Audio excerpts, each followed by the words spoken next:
आइए सुनते हैं अंकिता जैन जी की कहानी नीरू। घर के बाहर स्कूटी स्टैंड पर टिकाते ही कानों में गीत के बोल पड़े तो बबीता समझ गई कि भीतर क्या चल रहा होगा। तेरा करूं दिन गिन गिन के इंतजार, आजा पिया आए बाहर। कई बार वो स्कूल से बीच में आई है। काम वालियों पर अचानक धावा बोलने की ज़रूरत वो खुद तो समझती ही है, दूसरों को भी नसीहतें देती रहती है। आज भी ये फ्लाइंग स्क्वाड की रेड थी। बबीता ने घंटी बजाई। अपनी धुन में सवार नीरू कहाँ सुनने वाली थी। वो तो मोहिनी मोहिनी मोहिनी के सपनों में खोकर 16 किए थे सिंगार पर थिरक रही थी। ऐसे समय में नीरू के कानों में फिल्टर लग जाते। उसे गाने और धुन के अलावा कुछ सुनाई ही नहीं देता। 2-3 बार जब घंटी लगातार बजी तब नीरू ने हड़बड़ाकर टीवी बंद कर दिया। दरवाज़ा खोलते ही बबीता को देखकर खिलखिला दी। हर समय खिलखिला देना और मोती जैसे दांत दिखाकर अपनी गलती को भी हवा में उड़ा देना नीरू का जन्मजात गुण है। बबीता की आंखों में क्रोध और अनदेखी का मिला जुला भाव उभरा। उसने घुसते ही नीरू के सर पर एक चमाट मारी। कितनी बार कहा है बिट्टू के सामने ये सब नाच गाना मत किया कर। अरे दीदी, उसे तो मज़ा आता है, देखो कैसे नाच रहा है। नीरू ने दोनों हाथ की उंगलियां उठाकर बिट्टू की ओर देख नाचने की एक्टिंग की। बिट्टू भी गोल गोल घूमकर नाचने लगा। हाँ, बस यही सब सीखेगा, बबीता ने बिट्टू को गोद में उठाते हुए कहा। किसी दिन इसके पापा को पता चला ना तो तेरी और मेरी दोनों की नौकरी जाएगी। नीरू हंसी तो बबीता को और गुस्सा आया। चल जा, अब अपनी बत्तीसी मत दिखा, जाके शिकंजी बना दे। सावन आ गया लेकिन गर्मी ने प्राण नहीं छोड़े। उफ यूमस, कहकर बबीता माथे से पसीना पोंछने लगी। डांस में पड़े इस अनचाहे खलल पर पैर पटकती हुई नीरू रसोई में चली गई।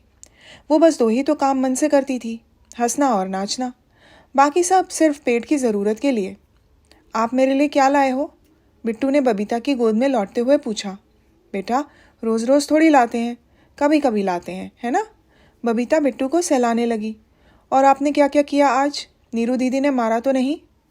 कैसी बातें करती हैं दीदी? शिकंजी का ग्लास हाथ में पकड़ाते हुए नीरू बोली। मैं भला इसे क्यों मारूंगी? फिर उसने बिट्टू को गोद में लिया और कंधे पर बिठाते हुए बोली, ई छुआ तो मोर प्यारा बाबू होइल, और उसे लेकर नाचने लगी। अच्छा, अब ये नाचना बंद कर और जा इसे थोड़ा बाहर घुमा ले, मैं थोड़ा लेटूंगी। सोफे पर लेटकर बबीता ने आंखें मूंदते हुए कहा।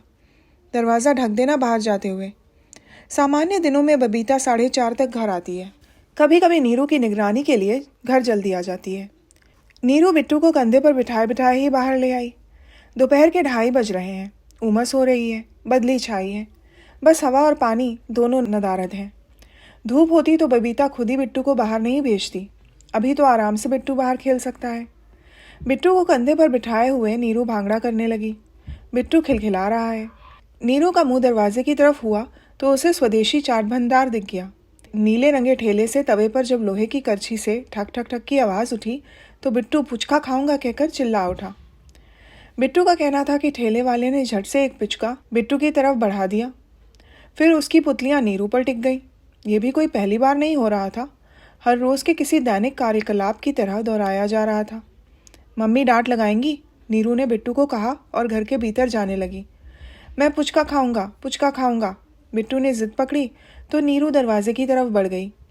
ठेले वाले की पुतलियां इतनी देर में तनिक भी नहीं हिली। वो बड़ी ही एकाग्रता से इसी तरह रोज़ नीरू पर ठहर जाती। नीरू झल्ला जाती। मोहन भैया से शिकायत करबूँ, ऐसन घूरत रहबे तब खोज लेबे अपन ठेला ठन दूसर ठोर, कहते हुए नीरू मुड़ जाती। बिट्टू चबड़ चबड़ की आवाज़ के साथ पुचका चबाता रहा। नीरू के मुड़ते ही ठेले वाला भी मुस्कुराकर आगे बढ़ता और घर की बाउंड्री से लगी मेहंदी से सटकर अपना ठेला लगा लेता। कस्बे के तिराहे पर रहते हैं बबीता और उसके पति मोहन। 3 वर्ष पहले ही वो यहाँ आए हैं। मोहन का तबादला हुआ था। पासी की एक खदान में वो मैनेजर है। बबीता ने इसी साल से प्राइमरी स्कूल में पढ़ाना शुरू किया है। बिट्टू अब 3 का होने वाला है तो उसने नीरू के रूप में एक अच्छी और ईमानदार बेबी सिटर ढूंढ ली है। मोहन बहुत मुश्किल से माना था। उसने नीरू को लेकर बहुत पड़ताल की थी और तब जाके काम पे रखा था। बच्चे का मामला है कि ऐसे किसी को काम पे कैसे रख ले। जब पहली बार बबीता ने नीरू के बारे में बताया तो मोहन ने ये कहा था। फिर कस्बे के ही कुछ जानने वालों से उसके बारे में पता किया और इस काम पर रजामंदी की मुहर लगाई। नीरू को यहाँ काम करते 3 ही महीने हुए हैं। वो सुबह 6 बजे आ जाती है और शाम 7 बजे तक रहती है। बिट्टू के अलावा वो खाना, बर्तन, कपड़े और सफाई भी संभालती है। इतने के बाद अगर समय बच जाए तो उसके लिए भी बबीता के पास दूसरे कामों की एक लंबी लिस्ट होती है। नौकरों को खाली बैठे देखते ही मन कुलबुलाए नहीं तो आप अच्छे संचालक नहीं। नीरू और बिट्टू बगीचे की घास पर बैठकर खेल रहे हैं। किसी ने पीछे से आकर नीरू की कमर में हाथ रखा तो नीरू सकुचा गई। फुसफुसाते हुए बोली, दीदी हैं अंदर। तो क्या अंदर है ना? सुजीत ने धीमे धीमे नीरू की पीठ पर हाथ फिराया तो उसकी रीढ़ में सिरहन हो उठी। वो तनकर बैठ गई। हल्की सी मुस्कुराहट उसके होठों पर पसर गई। लज्जा उसके गालों पर गुलाब सी खिल उठी। नीरू ने आंखें दिखाई तो सुजीत वहीं घास पर पसर गया और बिट्टू के साथ खेलने लगा। उसने बिट्टू को अपने पेट पर बिठाया, जेब में हाथ डाला और बिट्टू को एक चॉकलेट दी। दूसरी जेब में हाथ डाला और स्वीटी सुपारी का एक पैकेट नीरू के हाथ में रखते हुए उसने धीमे से नीरू का हाथ दबा दिया। नीरू ने फिर आंखों से उसे दुत्कारा और मुस्कुरा दी। अगली ही घड़ी में खड़खड़ खड़ की आवाज़ के साथ स्वीटी सुपारी का पैकेट फटा और नीरू ने 4 दाने निकाले। 2 अपने मुंह में डाल लिए, 2 सुजीत के मुंह में। सुजीत ने होठों से उसकी उंगली पकड़ी तो नीरू ने झट से हाथ हटाया और मुस्कुराकर हट गई। वो पीछे मुड़ी तो उसे चाट वाले की नज़र खुद पर ही गड़ी मिली। वो झेप गई। ऐसा नहीं था कि नीरू और सुजीत का प्रेमालाप पहले कभी गार्डन में ना हुआ हो, लेकिन फिर भी कोई देख रहा है ये पता चलते ही नीरू यूं झेप जाती मानो चोरी पकड़ी गई हो। उसे ये डर भी लगता कि कहीं किसी दिन ये चाट वाला बबीता या उसके पति से कुछ कह ना दे। एखन महीना होलक तो मोर प्रेम कहानी कर शुरू होलक, ई कौआ नजर बैठाल पड़ल है। एक चाट वाले की तरफ गुस्से से बड़बड़ाती हुई नीरा दरवाज़ा खोलकर भीतर चली गई।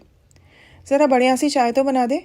भीतर घुसी तो बबीता बोली, सुजीत भी आने वाला होगा। आ गए हैं, नीरू बोली और रोमांच से उपजी मुस्कान छुपाते हुए रसोई में चली गई। बबीता ने मुंह फाड़कर उबासी ली और उठकर बाहर आई। तू कब आया रे? बबीता ने सुजीत से पूछा। बस अभी अभी, सुजीत बिट्टू को खिलाते हुए बोला। आवाज़ तो तेरी बड़ी देर से आ रही है, बबीता बोली तो सुजीत झेंप गया। उसे लगा बबीता ने कहीं उसकी और नीरू की बातें तो नहीं सुन ली। वो झट से बोला, हाँ ज़्यादा देर नहीं हुई है। बिट्टू को इधर खेलते देखा तो यहीं बैठ गया। कहते हुए सुजीत बिट्टू के साथ यूं मगन होकर खेलने का छलावा करने लगा जिससे बबीता को लगे कि उसके बाहर रुकने की वजह बिट्टू ही है। सुजीत बबीता का छोटा भाई है। इसी वर्ष बीए की परीक्षा जैसे तैसे पास की है। नौकरी का कोई ठिकाना नहीं था और घर में पिताजी फटकार लगाते थे, सो बड़ी बहन ने यहाँ बुला लिया। कुछ जोड़ तोड़ से ही नौकरी लगवा दो उसकी, बबीता ने एक दिन मोहन को मूड में देखकर उससे सुजीत के लिए कहा था। अब तुमने उसे सर पर लाके बैठा ही दिया है तो कुछ सोचूंगा, मोहन ने झुंझलाते हुए कहा। बाकी मैं कह देता हूँ, तुम्हारे भाई के लक्षण ठीक नहीं है। दिन भर आवारों की तरह घूमता रहता है। घूमता नहीं है, काम की जुगत में जाता है, बबीता ने सुजीत का पक्ष लिया। हाँ हाँ पता है मुझे, बड़ा काम, मोहन बोला। अरे तो आप ही लगवा देना कहीं, कहते हुए बबीता ने मोहन को घूरा, फिर अपने काम में लग गई थी। ऐसी कई बातचीत पिछले 6 महीनों में हो चुकी थी जब से सुजीत आया था, लेकिन अब तक कोई बात नहीं बन पाई थी। शुरू के 2-3 महीने सुजीत ने एक टेंट हाउस में काम किया। वहाँ से उसने काम तो छोड़ दिया लेकिन दोस्त बना लिए। उनके साथ वो अपना खुद का कोई धंधा शुरू करने की प्लानिंग करता रहता है। जब से नीरू काम पर लगी वो सब काम धंधे की बातें छोड़कर बस उसी के आगे पीछे मंडराता रहता। नीरू है भी तो ऐसी ही, 16 की है, रंगत सांवली है, हाथों में बर्तन झाड़ू कर करके जालियां पड़ गई हैं, शरीर पर जवानी के सारे उभार कस चुके हैं। बाल भी अफ्रीकन लड़कियों जैसे उलझे रहते हैं हमेशा, जिन्हें वो जूड़े में खोसे रखती है। यूं ऊपर ऊपर से कोई देखे तो साधारण सी देहातन, जो कोई उसे छूकर करीब से परखे तो उसकी गहरी आंखों में उतरता जाए। उसके होठों का कत्थई रंग मानो ईश्वर ने आकर्षक लिपस्टिक का शेड लगाकर ही भेजा हो। सुजीत को जो लुभाता वो था उसकी सुराही सी गर्दन। ये तेरी पीठ पर जले का निशान कैसा है? नीरू की पीठ पर हाथ फेरते हुए सुजीत ने कहा था। सुजीत के पूछते ही मन सी हंसी गूंजी थी नीरू की, मानो अतीत के अत्याचार को हवा में उड़ाने के लिए हंसी हो। फिर बोली, एक दिन रोटी देर से बनी, मामा मारने को लपका तो उसे भीतर वाली कोठरी में बंद कर दिया था, उसी की निशानी है। वो इतना मारता क्यों है तुझे? सुजीत ने उसकी पीठ सहलाते हुए पूछा। बाप नहीं है मेरा, मैया ने हमारे लिए दूसरा बाप ढूंढ लिया है जो मामा को मंजूर नहीं, लेकिन बड़ी बहन को मार नहीं सकता तो उसका गुस्सा मुझ पर निकाल लेता है, कहते हुए नीरू हंस दी। उसके लिए हर बात में एक हास्य था। वो चाहे अपने शरीर पर मिले जख्मों की कहानी सुनाए या फिर मन पर मिले जख्मों की, न उसकी आंखें नम होती थीं, न उसके चेहरे पर मायूसी आती थी। तो माँ तुझे बचाती नहीं? सुजीत ने उसे बाहों में कसते हुए पूछा। नीरू मुस्कुराई, फिर थोड़ा ठहर कर बोली, वो पहले खुद को ही बचा ले। मतलब? सुजीत ने पूछा।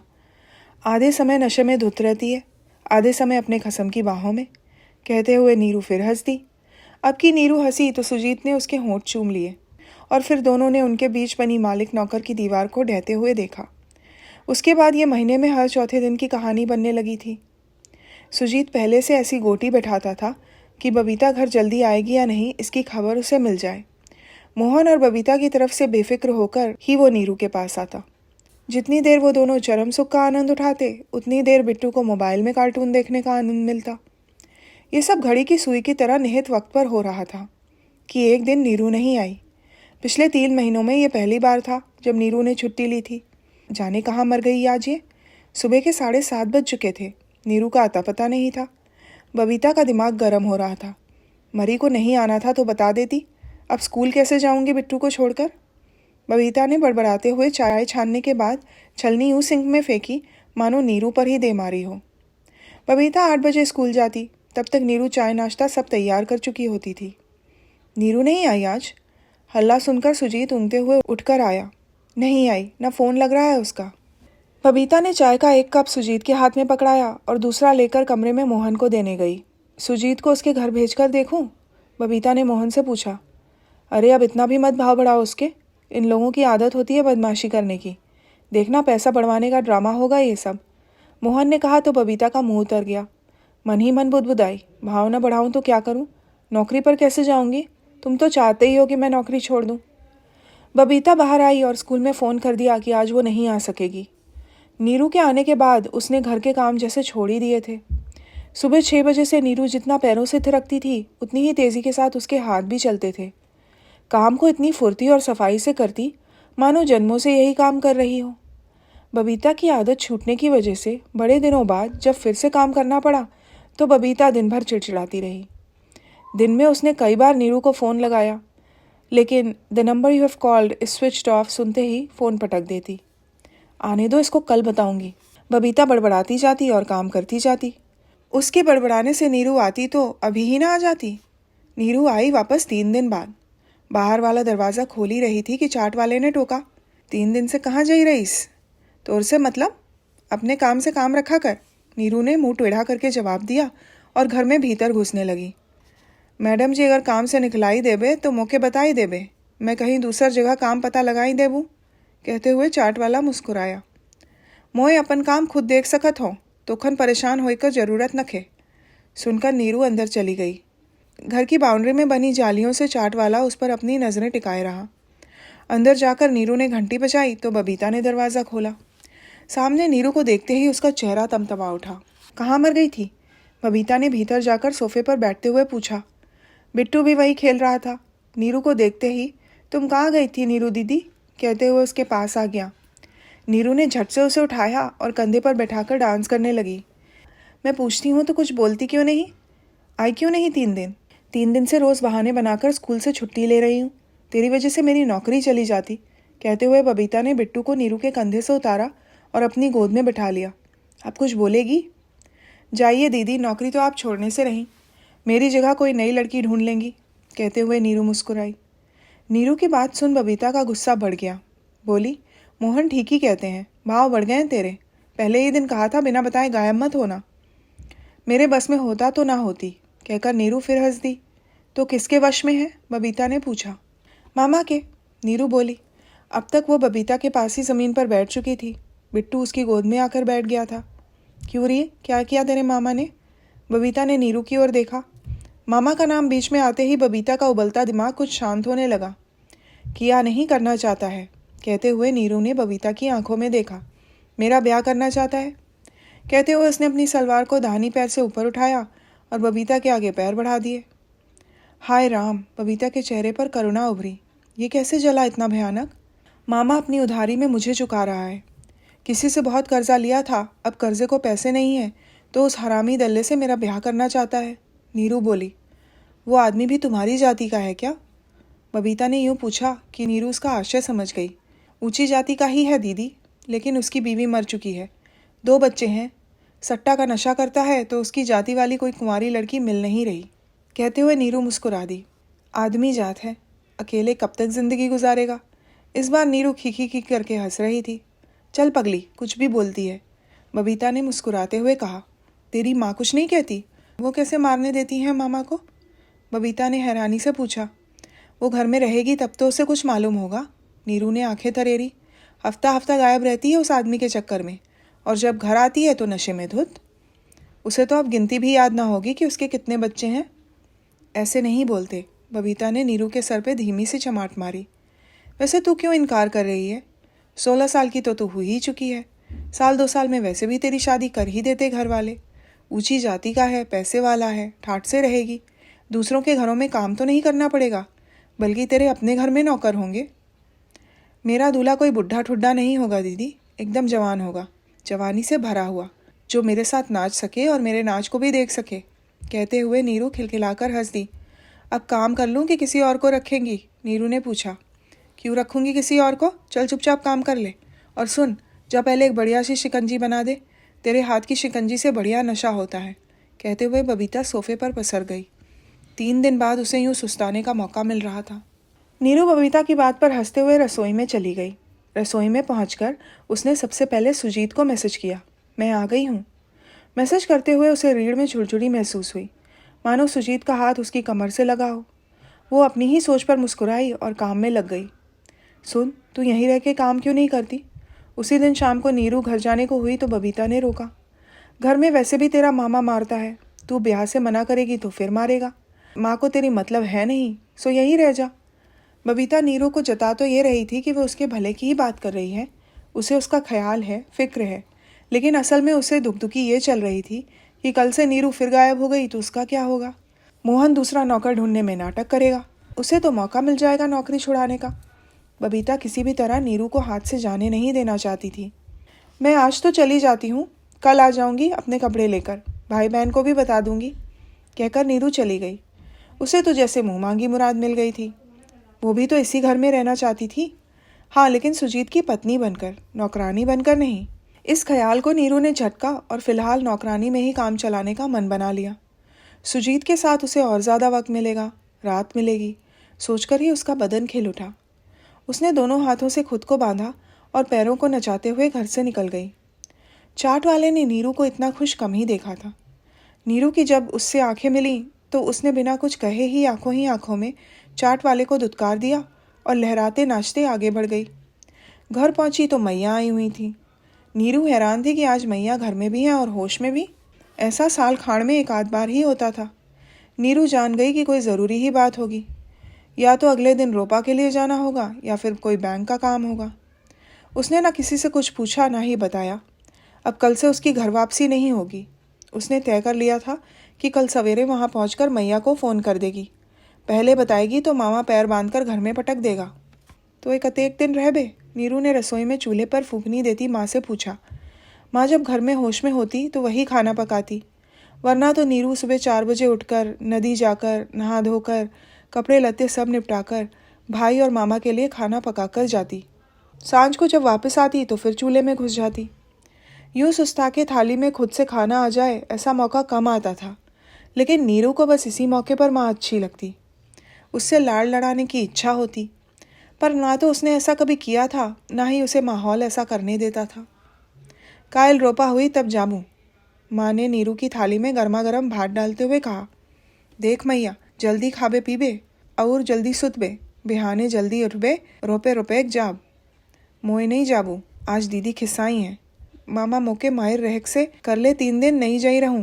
नीरू ने अपनी बात दृढ़ता से बिना किसी हमदर्दी की उम्मीद से कही और फुर्ती से खाना निपटाकर सोने चली गई। खाट पर पड़ते ही उसने सुजीत को मैसेज किया, कल से तुम्हारे साथ होंगी, रात में भी। आज की रात कैसे काटूं इंतज़ार में, सुजीत ने रिप्लाई किया। मैसेज पढ़कर नीरू मुस्कुराई तो उसने चादर में मुंह ढाँप लिया। घर में रहती थी तो मामा पूरी नज़र रखता था। उसका फ़ोन भी मांग कर देखता रहता कि किसी लड़के के चक्कर में पड़ गई तो उसके हाथ से निकल जाएगी। अगले सुबह वही हुआ जो नीरू ने तय किया था। माँ, आज से मोई नहीं आबू, उहे ठन रहूँ। दोपहर के खाने के समय नीरू ने माँ को फ़ोन करके कहा, तोर मामा के बताबे। माँ ने अपने कंधे से जिम्मेदारी उतारकर मामा के कंधे पर डालते हुए कहा, मोई मामा के नहीं बताबो, तोय जान, मैं हलहे घर आबूँ जब तोय घर आबे और बिना दारू पिए आबे। होश में पर जोर देते हुए नीरू ने कहा और फ़ोन काट दिया। नीरू जानती थी कि मामा यहाँ आकर कोई हंगामा नहीं करेगा। मोहन से डरता था वो। शुरू शुरू में जब नीरू काम पर लगी ही थी तब एक दिन उसने बहुत नौटंकी मचाई थी काम छुड़ाने के लिए। किस्मत से उस दिन इतवार था। मोहन ने अपने थानेदार मित्र को फ़ोन करके मामा की अच्छे से पूजा करवा दी थी। उस दिन के बाद से मामा ने घर में झांका नहीं। ये और बात है कि उस पिटाई का बदला मामा ने घर में जमकर नीरू पर खूब निकाला था, पर नीरू ने काम नहीं छोड़ा। नीरू ने जब से बबीता के यहाँ रहना शुरू किया था, बबीता को तो जैसे एक्स्ट्रा प्रोटीन मिलने लगा हो। पहले नीरू शाम को चली जाती थी, अब रात का खाना और उसके बाद सबके कमरे में पानी की बोतल, दूध, चाय सब नीरू के जिम्मे। पहले वो सिर्फ बिट्टू की आया थी, अब पूरे घर की आया बनती जा रही थी। रात जब बबीता और मोहन के खर्राटे घर में गूंजने लगते तब सुजीत दबे पांव नीरू को अपने कमरे में ले जाता। कमरे के भीतर की आवाज़ें उन्होंने कभी बाहर नहीं आने दी।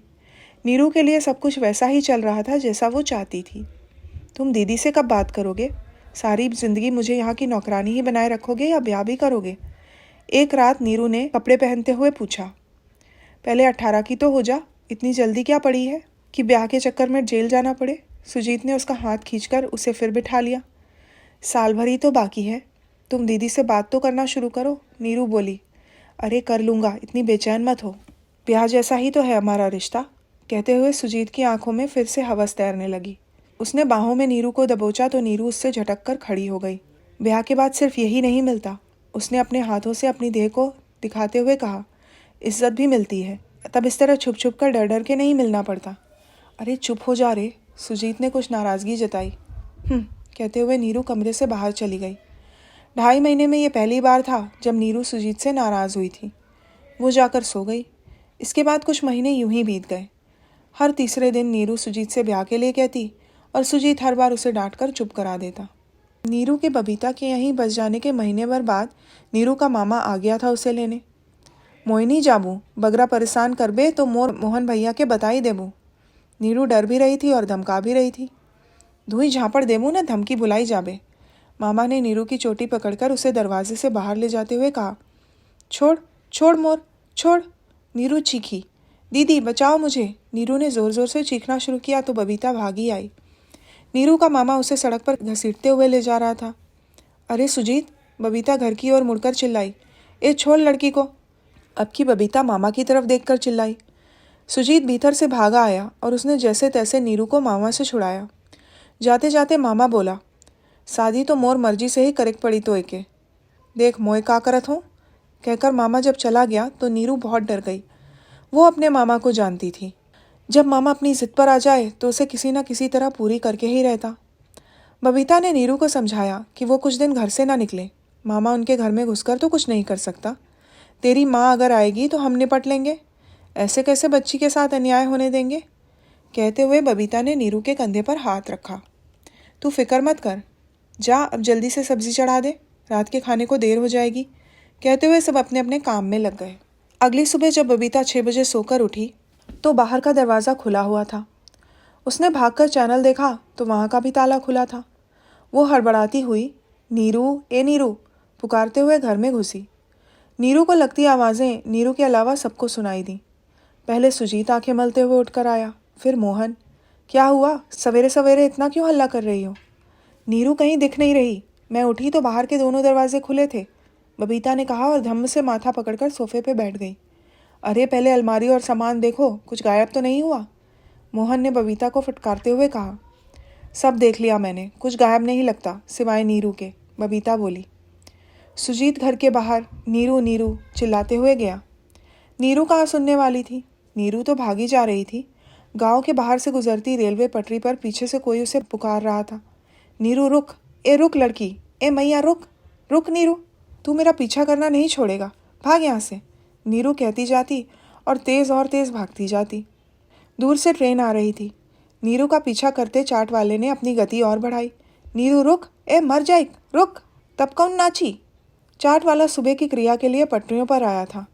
जब उसने किसी लड़की को पटरी पर भागते हुए देखा तब झट से लोटा उठाया, क्रिया से निपटा और धोती बांधकर लड़की के पीछे हो लिया। थोड़ी देर आगे पहुंचा तो उसे नीरू पहचान में आ गई। वो पूरा दम लगाकर भागा और जाके नीरू को दबोच लिया। फुर्ती से पटरी से हटाया। ट्रेन अब भी उनसे कुछ सेकंड्स दूर थी। वो नीरू को तब तक दबोचे रहा जब तक ट्रेन गुजर नहीं गई। ट्रेन के गुजरते ही उसने नीरू को छोड़ा तो नीरू ने पास ही एक पत्थर उठाकर उसे मारने को हाथ उठाया। मुझे दोबारा हाथ लगाया तो इसी से सर फोड़ दूंगी तेरा। बाबा टांगीनाथ की सौगंध, जो तुझे कभी हाथ लगाऊं। चाट वाले ने अपनी गर्दन पर चिमटी ली। पर बिटिया, जे तो बता कि मरने काहे आई। चाट वाले की आंखों में अपने लिए करुणा, मुंह से बिटिया सुनकर नीरू के हाथ का कसाव जरा कम हुआ। उसे ध्यान आया कि आज तक चाट वाले ने उसे जब भी देखा कभी गंदी नज़रों से नहीं देखा। उसकी आंखों में छिछोरापन नहीं था। वो देखता था पर शायद वैसे ही जैसे अपने गांव की बेटी को कोई नज़र में रखना चाहता हो। उसने कभी नीरू से कोई गंदी बात भी नहीं की थी, कभी हाथ नहीं लगाया था, बस आते जाते उसका हालचाल पूछता।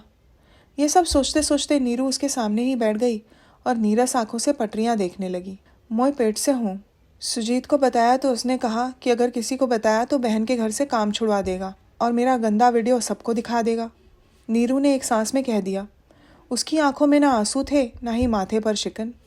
वो बिना किसी भाव के यूं बैठी थी मानो अब आगे सब अंधेरा है और जीवन के लिए कोई दिशा नहीं।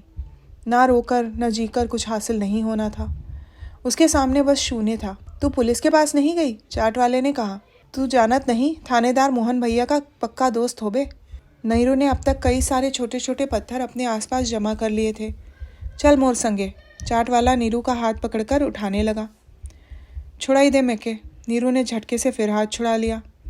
नीरू ने हाथ छुड़ाया तो चाट वाला शांति से जमीन पर बैठ गया। कुछ देर शून्य में देखता रहा, जाने जैसे हिम्मत जुटा रहा हो कुछ कहने की। उसके चेहरे का रंग पीला पड़ रहा था और आंखें पथराने लगी थीं। पिछले साल जंगल में जौन लड़की की लाश मिला था ना, वो हमारी ही बिटिया थी, चाट वाले ने कहा। अब उसके चेहरे पर कोई भाव नहीं था। नीरू उसे एकटक घूर रही थी। एक और ट्रेन धड़धड़ाते हुए उनके पास से गुजर गई। तोय जिते एक दिन रहबे मोर घर रही सकत है। मोए अपन बेटी बता के तोय डॉक्टर थन दिखाई देबू। अभी तेरी उम्र नहीं है माँ बनने की, पढ़ने लिखने की उम्र है। अब की चाट वाले ने जब नीरू का हाथ पकड़ा तो उसने हाथ नहीं छुड़ाया। वो उसके साथ साथ चलती रही। उसी शाम नीरू मुंह पर कपड़ा बांधकर बबीता के घर की तरफ आई थी, सोचकर कि बबीता से माफ़ी मांगेगी और अपने कपड़े उठाकर वहाँ से आ जाएगी। वो घर में घुसती उससे पहले ही उसे बबीता की आवाज़ आई। तू ठीक ही कहता है, भागी गई वो किसी के साथ। उसकी माँ भी तो ऐसी ही थी, जाने किस किस के साथ सोती फिरती है। अब आग लगने दो दीदी उसमें। मैं तुम्हारे लिए कोई दूसरी लड़की खोज दूंगा, अच्छी सी भरोसे वाली। कानों में ये शब्द पड़े तो नीरू ने कदम वहीं से वापस ले लिए। उसके बाद चाट वाले के अलावा किसी को पता नहीं चला कि नीरू कहाँ गई। तो ये थी अंकिता जैन जी की मार्मिक कहानी नीरू। सुनने के लिए धन्यवाद।